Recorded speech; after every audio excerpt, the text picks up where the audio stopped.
സുഹൃത്തുക്കളെ, രാഹുൽ ഗാന്ധി ഇന്ന് പാർലമെന്റിൽ ചെയ്തത് ഒരിക്കലും ചെയ്യുമെന്ന് BJP സ്വപ്നത്തിൽ പോലും വിചാരിക്കാത്ത കാര്യമാണ്. 2 പുസ്തകങ്ങളുമായാണ് രാഹുൽ ഗാന്ധി പാർലമെന്റിൽ എത്തിയത്. ഒന്ന് ഇന്ത്യയുടെ നട്ടെല്ലായ നെടുന്തൂണായ ഭരണഘടനാ പുസ്തകം, രണ്ടാമത്തേത് മനുസ്മൃതി. ബ്രിട്ടീഷുകാരുടെ കാലി നക്കിയ സവർക്കറെ ഭരണഘടനാ ശില്പിയായി അവതരിപ്പിക്കാൻ ശ്രമിച്ച രാജ്നാഥ് സിംഗിന് തെളിവുകളുടെ അടിസ്ഥാനത്തിൽ വ്യക്തമായ മറുപടിയാണ് രാഹുൽ നൽകിയത്.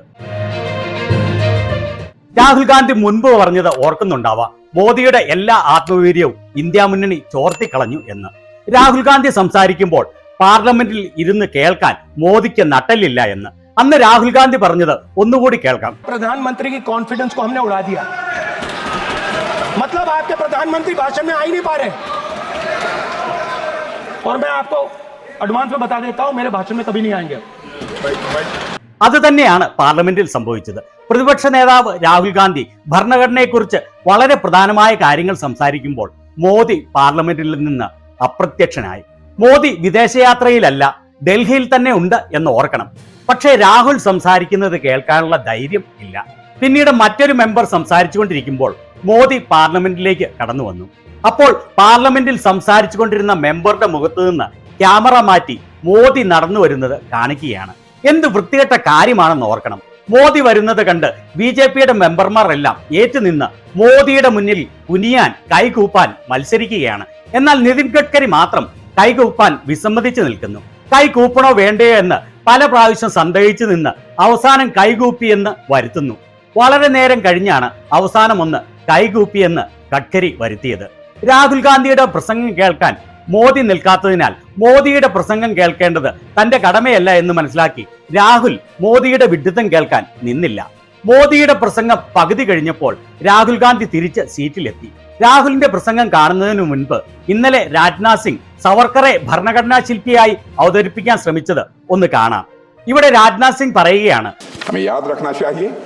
पंडित मदन मोहन मालवीय, लाला लाजपत राय, सरदार भगत सिंह, वीर सावरकर और ऐसे कई महापुरुषों के विचारों ने हमारे संविधान की भावना को मजबूत और समृद्ध किया है.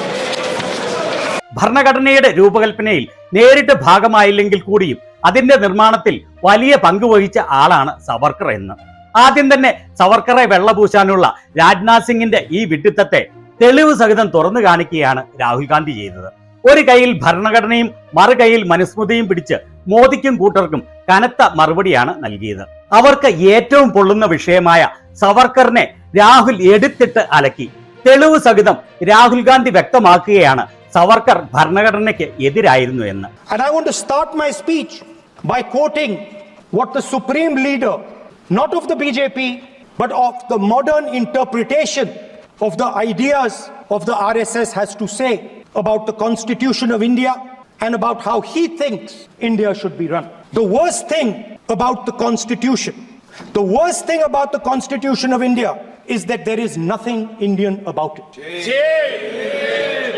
Manusmriti is that scripture which is most worshipable after Vedas for our Hindu nation, and from which our ancient times have become the basis of our culture, customs, thought and practice. This book for centuries has codified the spiritual and divine march of our nation. Today, Manusmriti is law. These are the words of Savarkar. Mr. Savarkar has clearly stated in his writings that there is nothing Indian about our Constitution. He has clearly stated that the book India is run by should be superseded by this book. And this is what the fight is about. ഇനി പറയുന്നത് സവർക്കർ ഭരണഘടനയെക്കുറിച്ച് പറഞ്ഞ കാര്യങ്ങളാണ് കേട്ടോ. Indian ഭരണഘടനയുടെ ഏറ്റവും മോശമായ കാര്യം അതിൽ ഇന്ത്യയുടേതായി ഒന്നുമില്ല. നമ്മുടെ ഹിന്ദു രാജ്യത്തിന് വേദങ്ങൾ കഴിഞ്ഞാൽ ഏറ്റവും പൂജിക്കേണ്ട പുസ്തകമാണ് മനുസ്മൃതി. ഈ പുസ്തകം നൂറ്റാണ്ടുകളായി നമ്മുടെ രാജ്യത്തിന്റെ ആത്മീയവും ദൈവികവുമായ മുന്നേറ്റത്തിന്റെ ലിഖിതമാണ്. ഇന്ന് മനുസ്മൃതിയാണ് നിയമം. സവർക്കറുടെ വാക്കുകളാണ് ഇത്. സവർക്കർ വളരെ വ്യക്തമായി രേഖപ്പെടുത്തിയതാണ് ഇന്ത്യയുടെ ഭരണഘടനയിൽ ഇന്ത്യയുടേതായി ഒന്നുമില്ല എന്ന്. ഇന്ത്യയെ ചലിപ്പിക്കുന്ന ഭരണഘടനാ പുസ്തകം മാറ്റി പകരം മനുസ്മൃതി ഭരണഘടനയാക്കണം എന്ന് വ്യക്തമായി പറഞ്ഞയാളാണ് സവർക്കർ. ഇനി രാഹുൽ ഗാന്ധി പറയുന്ന കാര്യങ്ങൾ മോദിക്കൂട്ടങ്ങളുടെ തലയിൽ അവസാനത്തെ ആണി അടിക്കുന്നവയാണ്. Now it's nice that all of you are so-called defending the Constitution. But I want to ask you, do you stand by your leader's words? Do you support your leader's words? Because when you speak in Parliament about protecting the Constitution, you are ridiculing Savarkar. You are abusing Savarkar. You are defaming Savarkar. നിങ്ങൾ നിങ്ങളുടെ നേതാവായ സവർക്കറിന്റെ വാക്കിനൊപ്പം ആണോ നിൽക്കുന്നത്? നിങ്ങൾ നിങ്ങളുടെ നേതാവായ സവർക്കറിനെ പിന്തുണയ്ക്കുന്നുണ്ടോ? നിങ്ങൾ ഭരണഘടനയെ സംരക്ഷിക്കുന്നതിനെ കുറിച്ച് പാർലമെന്റിൽ സംസാരിക്കുമ്പോൾ നിങ്ങൾ സവർക്കറെ അപമാനിക്കുകയാണ് ചെയ്യുന്നത്. നിങ്ങൾ സവർക്കറെ പീഡിപ്പിക്കുകയാണ് ചെയ്യുന്നത്. ഭരണഘടന സംരക്ഷിക്കും എന്ന് പറയുമ്പോൾ നിങ്ങൾ അതിനെ എതിർത്ത സവർക്കർക്ക് അപകീർത്തി വരുത്തുകയാണ്. ഇതിന്റെ ഇടയ്ക്ക് BJPയിലെ ആരോ സവർക്കറിനെ കുറിച്ച് ഇന്ദിരാഗാന്ധിയുടെ അഭിപ്രായം എന്താണ് എന്ന് രാഹുലിനോട് ചോദിച്ചു. അതിന് രാഹുൽ ഗാന്ധി പറയുന്ന മറുപടി ഇതാണ്. सर, उन्होंने मुझसे पूछा, मेंबर ने पूछा कि इंदिरा गांधी जी की सावरकर पे क्या व्यू थी. मैंने ये सवाल एक बार इंदिरा गांधी जी से पूछा था. हाँ, जब मैं छोटा था मैंने पूछा था और उन्होंने बोला, इंदिरा गांधी जी ने बोला कि Savarkar ji compromised with the British, wrote a letter to the British and asked for forgiveness from the British. और उन्होंने बोला, इंदिरा गांधी जी ने बोला that गांधी जी जेल गए, नेहरू जी जेल गए और सावरकर जी ने माफी मांगी थी. ये इंदिरा गांधी जी की पोजीशन है. ഞാൻ ചെറുപ്പമായിരുന്നപ്പോൾ ഒരിക്കൽ ഈ ചോദ്യം ഇന്ദിരാഗാന്ധിയോട് ചോദിച്ചിരുന്നു, സവർക്കറെ കുറിച്ചുള്ള അഭിപ്രായം എന്താണ് എന്ന്. അതിന് ഇന്ദിരാഗാന്ധി പറഞ്ഞ മറുപടി, സവർക്കർ ബ്രിട്ടീഷുകാരുമായി സന്ധി ചെയ്തു, ബ്രിട്ടീഷുകാരോട് ക്ഷമ ചോദിച്ചുകൊണ്ട് കത്തെഴുതി. അതുപോലെ ഇന്ദിരാഗാന്ധി പറഞ്ഞു, ഗാന്ധിജി ജയിലിൽ പോയി, നെഹ്റുജി ജയിലിൽ പോയി, എന്നാൽ സവർക്കർ ബ്രിട്ടീഷുകാരുടെ ഷൂ നക്കി.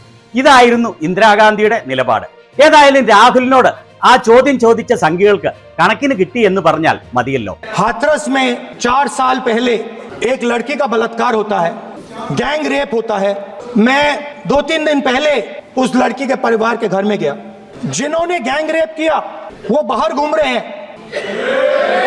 और लड़की का परिवार अपने घर में बंद है. परिवार ने मुझे बताया कि बेटी का जो अंतिम संस्कार था वो भी नहीं करने दिया और चीफ मिनिस्टर ने इसके बारे में खुलकर मीडिया में झूठ बोला है. अगर आप कहते हो कि यूपी में आपका राज है और वहां पे कॉन्स्टिट्यूशन नहीं लागू होता है, वहां पे मनुस्मृति लागू हो रही है.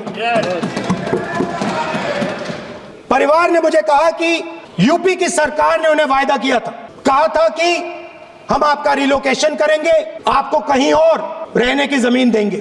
आज तक 4 साल हो गए हैं, आज तक उनका रिलोकेशन नहीं किया गया है. और हर रोज उन्होंने मुझे फोटो दिखाई, वो बाहर निकलते हैं और जिन्होंने बलात्कार किया वो धमकाते हैं उनको. तो मैं इस हाउस में कहना चाहता हूं कि अंबेडकर जी के संविधान वाले लोग, इंडिया गठबंधन वाले लोग, हम सब मिलकर उस परिवार का रिलोकेशन हम करेंगे अगर आप नहीं करोगे. രാഹുൽ ഗാന്ധി പറഞ്ഞു, ഉത്തർപ്രദേശിൽ ഭരണഘടനാ പ്രകാരമുള്ള ഭരണമല്ല നടക്കുന്നത്, മറിച്ച് മനുസ്മൃതിയെ അടിസ്ഥാനമാക്കിയുള്ള കാട്ടുഭരണമാണ് നടക്കുന്നത് എന്ന്. അതിനാലാണ് 2020 ഉത്തർപ്രദേശിലെ ഹാത്രസിൽ ബലാത്സംഗം ചെയ്തതിനു ശേഷം തല്ലിക്കൊന്ന പെൺകുട്ടിയുടെ കുടുംബാംഗങ്ങളെ വീട്ടിൽ പൂട്ടിയിട്ടിരിക്കുന്നത്. കാരണം മനുസ്മൃതിയിൽ പറഞ്ഞിരിക്കുന്നത് പീഡിപ്പിക്കപ്പെട്ട പെൺകുട്ടികളെ വീട്ടിൽ ബന്ധിച്ചിടണം എന്നാണ്. പീഡിപ്പിക്കപ്പെട്ട പെൺകുട്ടിയുടെ കുടുംബം രാഹുൽ ഗാന്ധിയോട് പറഞ്ഞു, ഉത്തർപ്രദേശ് സർക്കാർ വാക്ക് നൽകിയതാണ്, അവരെ വേറെ സ്ഥലത്ത് ഭൂമി നൽകി പുതിയ വീട് നിർമ്മിച്ച് അതിലേക്ക് മാറ്റി പാർപ്പിക്കുമെന്ന്.